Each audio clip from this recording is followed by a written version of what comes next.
Hello students, आज की इस वीडियो में हम पढ़ेंगे क्लास 9th का हिंदी मीडियम का हमारा चैप्टर चल रहा था गुरुत्वाकर्षण। इससे पहले वाला जो वीडियो उसके अंदर हमने उत्प्लावकता, उत्प्लावन बल तथा उत्प्लावन बल को प्रभावित करने वाले कारक इन सब के बारे में पढ़ा था। आज का जो वीडियो है इसके अंदर हम नेक्स्ट टॉपिक पढ़ने वाले हैं आर्किमिडीज का सिद्धांत। ये क्या, आर्किमिडीज एक साइंटिस्ट का नाम था। उन्होंने एक सिद्धांत दिया, प्रिंसिपल दिया। किस बेस पे दिया? उन्होंने ये बताया कि जब किसी द्रव के अंदर वस्तु को रखते हैं तो उस वस्तु पर द्रव जो है एक बल लगाता है ऊपर की तरफ, और उस बल को नाम देते हैं उत्प्लावन बल। अब इन्होंने ये बताया कि द्रव के अंदर रखी गई वस्तु पर जो उत्प्लावन बल लग रहा है वो उस वस्तु पर कितना लग रहा है, यानी कि कोई द्रव उसमें रखी गई वस्तु पर जो उत्प्लावन बल लगाता है वो कितना लगाता है, इस बारे में बताया स्टूडेंट। तो हमने पिछली वीडियो के अंदर ये बात तो क्लियर की थी कि कोई भी द्रव है उसके अंदर अगर हम वस्तु को रखते हैं तो उस वस्तु के ऊपर ये द्रव ऊपर की तरफ बल लगाता है, जिसको नाम दिया उत्प्लावन बल। क्लियर है? अब ये आर्किमिडीज हमें बताएंगे कि उत्प्लावन बल जो द्रव उस वस्तु पर लगा रहा है वो बल कितना है और किस तरीके से लगता है। ठीक है, तो इनके अनुसार जब किसी वस्तु को द्रव में पूर्ण या आंशिक रूप से डुबोया जाता है, यानी कि जब किसी वस्तु को द्रव के अंदर पूरी तरह से या उसका कुछ एक भाग अगर उस द्रव में डुबोया जाता है तो यह द्रव उस पर उत्प्लावन बल लगाता है, जो वस्तु द्वारा विस्थापित द्रव के भार के बराबर होता है। यानी लगने वाला उत्प्लावन बल वस्तु द्वारा विस्थापित द्रव के भार के बराबर होता है। ये बात आपके समझ में आनी चाहिए कि लगने वाला उत्प्लावन बल, यानी कि किसी वस्तु को द्रव में रखा जाता है, द्रव उस पर उत्प्लावन बल लगाता है, और उत्प्लावन बल जो लग रहा है वो वस्तु द्वारा विस्थापित द्रव के भार के बराबर होता है। इसका क्या मतलब हुआ? Very simple. देखिए, हमारे पास एक बॉक्स है, इसका हमने एयर के अंदर बाहर जब हवा में इसका वेटिंग मशीन से वेट मेजर किया तो 5 kg था, और इसको जब पानी के अंदर डुबाने के बाद पानी के अंदर डूबा हुआ, अब इसका जो वेटिंग मशीन से वेट किया तो इसका वेट था 4 kg। यानी इसका वेट जो ना लॉस हो गया 1 kg। यहाँ 5 kg था, यहाँ 4 kg हो गया, 1 kg वेट लॉस हो गया। और एक्चुअल में भार क्या होता है, वेट क्या होता है, भार क्या होता है किसी वस्तु का? अगर इस पेन का भार की बात करें, भार का मतलब हो गया कि ये जो पेन है ना वो गुरुत्वाकर्षण बल के कारण, पृथ्वी के गुरुत्वाकर्षण बल के कारण नीचे की तरफ कितना अट्रैक्ट हो रहा है, या इस पे जो है ना गुरुत्वाकर्षण बल कितना लग रहा है, नीचे की तरफ जो आकर्षण बल लग रहा है वो कितना लग रहा है। ये जो आकर्षण बल है इसी को हम नाम देते हैं उस वस्तु का भार। क्लियर है? तो यहाँ पे जो गुरुत्वाकर्षण बल था वो ज्यादा था, भार ज्यादा, यहाँ भार कम हो गया। अब इसका द्रव्यमान तो कम नहीं हुआ लेकिन भार कम हो गया। क्यों? क्योंकि देखिए, ये जो इसको जब लिक्विड में रखा है, इसको जब इस वाटर के अंदर रखा गया, पानी के अंदर, तो ये पानी इस पे क्या लगा रहा है, एक ऊपर की तरफ बल लगा रहा है, यानी कि उत्प्लावन बल लगा रहा है इस पे। और उत्प्लावन बल ऊपर की तरफ लग रहा है, गुरुत्वाकर्षण बल नीचे की तरफ। पहले गुरुत्वाकर्षण बल लग रहा था ज्यादा, यानी कि इसका वेट था 5 kg। अब गुरुत्वाकर्षण बल कम हो गया। कम क्यों हो गया? क्योंकि गुरुत्वाकर्षण बल नीचे की तरफ लग रहा है और उत्प्लावन बल ऊपर की तरफ लग रहा है। यानी एक बल ऊपर की तरफ लग रहा है, ऊपर की तरफ लग रहा है, तो इसका ये जो नीचे की तरफ इसका अट्रैक्शन है वो पहले से क्या हो जाएगा, कम। यानी पहले अगर 5 kg इसका वेट था तो अब इसका अट्रैक्शन क्या हो जाएगा, पहले से कम, यानी कि 4 kg हो गया। अब लॉस कितना हुआ? 1 kg का।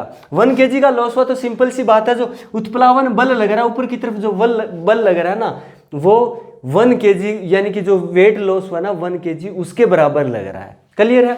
यानी कि अब आर्किमिडीज ने क्या बताया, इन्होंने बताया कि जब इस वस्तु को पानी में रखा गया तो जब ये वस्तु पानी में डूब जाती है, यानी जैसे जैसे पानी के अंदर डुबोते जाते हैं, ये पूरा ऊपर से बर्तन ऊपर तक भरा हुआ था, जैसे इस वस्तु को पानी के अंदर डुबोया जाता है तो कुछ पानी जो है ना बाहर एक बर्तन रखा हुआ तो उस बर्तन में इकट्ठा हो जाता है, और फिर इस पानी का जो बर्तन में इकट्ठा हुआ, ये पानी किस लिए निकला समझ में आ रहा है? ये जो बॉक्स है वो जब पानी में डुबोया जाता है तो कुछ स्थान घेरेगा, कुछ इसका आयतन होगा जिसके कारण कुछ पानी बाहर आ जाएगा। कितना पानी बाहर आएगा? जितना इस बॉक्स में पानी आता है उतना पानी बाहर आ गया। इस पानी का हमने क्या किया, वेट किया तो ये इस पानी का जो वेट है ना वो इसका जो वेट लॉस हुआ ना उसके बराबर है। यानी इसका वेट लॉस हुआ था ना 1 kg, तो इसका जो पानी बाहर इकट्ठा हुआ है इसका वेट किया तो ये 1 kg मिला। बात क्लियर है? 1 kg वेट मिला, यानी कि इस पे जो उत्प्लावन बल लग रहा है वो इसके भार के बराबर, यानी कि आप अंदाजा लगा लीजिए 1 kg भार जो होता है आपका, 1 kg द्रव्यमान होता है, उसका भार कितना होता है। कैसे कैलकुलेट करते हैं? फॉर्मूला होता है force is equal to mass into में एक्सीलरेशन, यानी कि बल बराबर होता है द्रव्यमान गुणा त्वरण। अब हमें बल निकालना है। बल का मतलब क्या है? बल का मतलब हमें भार निकालना है। बल क्या होता है, एक तरह का भार क्या होता है, एक तरह का बल होता है ना, यानी कि किसी वस्तु पे नीचे की तरफ कितना बल लग रहा है वो उस वस्तु का भार होता है। तो यानी कि हम कैलकुलेट कर रहे हैं वेट, भार कैलकुलेट कर रहे हैं, ठीक है। तो हमें उसके लिए क्या चाहिएगा, बल उस पर जो बल लग रहा है ना पृथ्वी का, उस पर जो गुरुत्वाकर्षण बल लगा रही है वही उसका क्या है, वेट है। तो फॉर्मूला था force is equal to mass into acceleration. यहाँ पे हमारे पास द्रव्यमान कितना वस्तु का 1 kg द्रव्यमान लेते हो, तो उसका एक्सीलरेशन त्वरण यानी कि गुरुत्वीय त्वरण का मान लेना कितना होता है 9.8 मीटर पर सेकंड स्क्वायर, यानी कि इस पे लगने वाला बल आ जाएगा 9.8 न्यूटन। इसका मतलब ये है कि अगर कोई 1 किलो द्रव्यमान की वस्तु है तो उस पे जो नीचे की तरफ बल लगता है वो 9.8 न्यूटन लगता है, यानी कि 1 किलो द्रव्यमान की कोई वस्तु है तो उसका भार होता है 9.8 न्यूटन। क्लियर है। यानी कि इसका जो 9.8 न्यूटन आया, हमारा थोड़ा आसान करने के लिए इसको ना हम मान लेते हैं 10 न्यूटन मान लीजिए एक बार, ठीक है, थोड़ा सा कैलकुलेशन करना आसान हो जाएगा। तो यहाँ तक बात क्लियर है ना कि कोई अगर 1 किलो द्रव्यमान की कोई वस्तु है तो उसका भार 10 न्यूटन होता है, ठीक है। यानी कि अगर 1 किलो द्रव्यमान की कोई वस्तु है तो वो उसको जो पृथ्वी नीचे की तरफ अट्रैक्ट कर रही है वो 10 न्यूटन बल से अट्रैक्ट कर रही है। अब यहाँ इसका भार क्या था, इसका भार यानी कि इसका मास इतना है तो 1 किलो का इतना होता है, 5 किलो का कितना हो जाएगा 50 न्यूटन। तो यहाँ 50 न्यूटन बल लग रहा था नीचे की तरफ, जैसे पानी में रखा तो बल लग रहा है यानी कि 40 न्यूटन।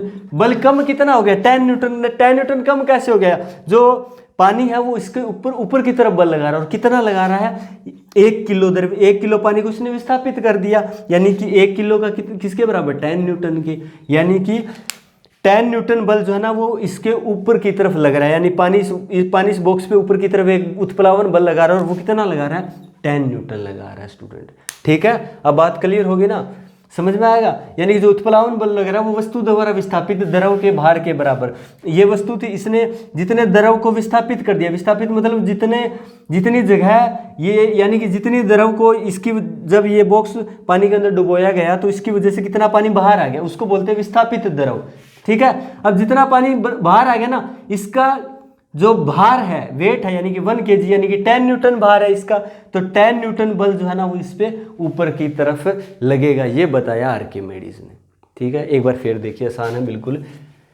इनके अनुसार जब किसी वस्तु को द्रव में रखा जाता है तो उस वस्तु को पूर्ण रूप से या आंशिक रूप से डुबोया जाता है तो यह द्रव वस्तु पर उत्प्लावन बल लगता है, उत्प्लावन बल लगाता है जो वस्तु द्वारा विस्थापित द्रव के भार के बराबर। यानी कि जब किसी वस्तु को पानी में डुबोया जाता है, अगर उस वस्तु को आंशिक रूप से डुबोया जाएगा तो वह कम पानी को विस्थापित करेगा, बाहर कम पानी आएगा, और ये जो पानी है ना, इसका जो भार है ना, इसका जो भार है उसके बराबर इस पे उत्प्लावन बल लगेगा, ठीक है। अगर पूरी तरह से डुबो देंगे तो जितना पानी बाहर आया है उसके पानी के, विस्थापित पानी बोलते हैं इसको, ठीक है, विस्थापित द्रव।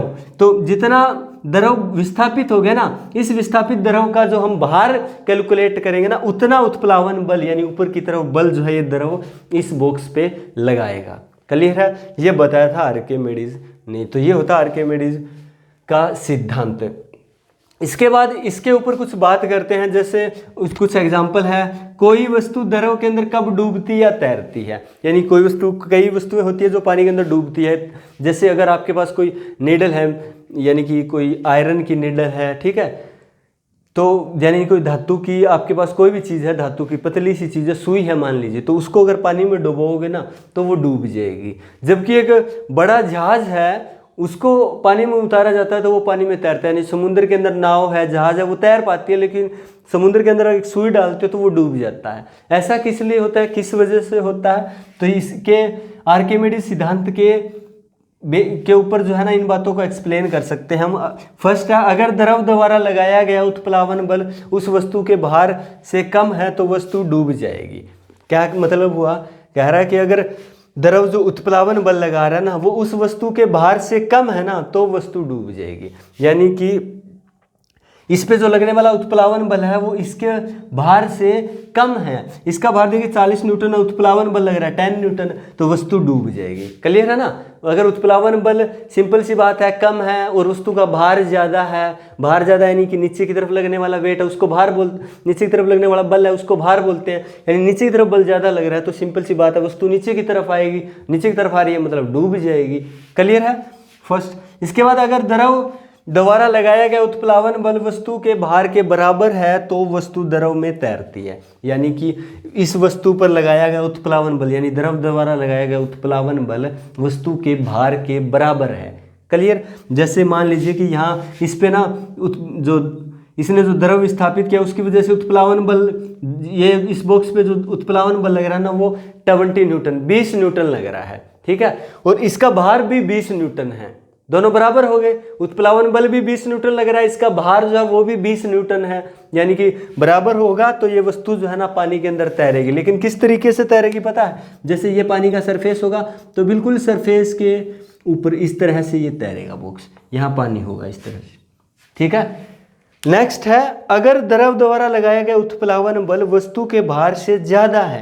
अब की बार क्या कह रहा है? उत्प्लावन बल ज्यादा, उत्प्लावन बल यानी द्रव जो ऊपर की तरफ बल लगा रहा है ना वो ज्यादा है और इसका भार कम है, फिर वस्तु तैरेगी। लेकिन कैसे तैरेगी? फिर वस्तु पानी के ऊपर इस तरह से आपको दिखेगी, पानी के बिल्कुल सरफेस के ऊपर तैरेगी। क्लियर है इतनी बात?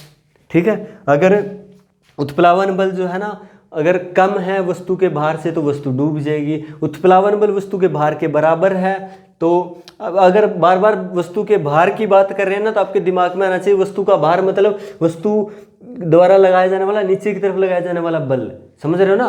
तो अगर नीचे की तरफ लगाया जाने वाला बल ज्यादा है तो डूब जाएगी। अगर नीचे की तरफ लगाया जाने वाला बल ऊपर की तरफ लगाया जाने वाला बल, नीचे की तरफ लगाया जाने वाला बल कौन सा है?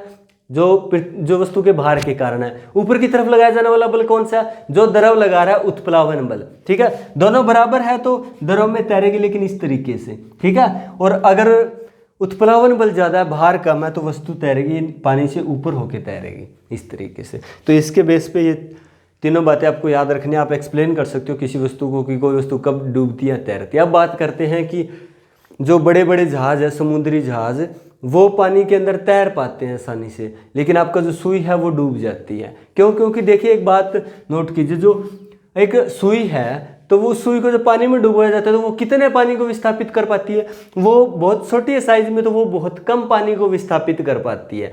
और आपको पता है पानी उत्प्लावन बल कितना लगाएगा? जितना पानी को विस्थापित करोगे। अगर सुई को डुबोएंगे तो एक बूंद पानी मुश्किल से विस्थापित होगा और उसका जो भार होगा ना वो सुई के भार से तो बहुत ज़्यादा यानी कि कम होगा।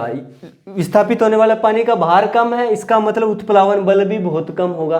तो वस्तु उत्प्लावन बल अगर कम होगा तो वस्तु जो आपकी क्या हो जाएगी? डूब जाएगी। ये वाली बात होगी। ठीक है। अगर अब हम बात करते हैं कि बड़े बड़े जहाज कैसे तैर जाते हैं, तो देखिए जो जहाज होते हैं उनका नीचे, जहाज का नीचे से शेप है ना कुछ इस तरह का होता है ऐसे। ठीक है। तो वो जब पानी में उतरते हैं तो बहुत ज़्यादा पानी को विस्थापित कर देते हैं। नीचे से उनका शेप ही कुछ ऐसा बना होता है। देखिए यहाँ भी अच्छे से नहीं बन पाएगा, आपने देखा होगा ज़रूर, कुछ इस तरह का बना होता है। ठीक है।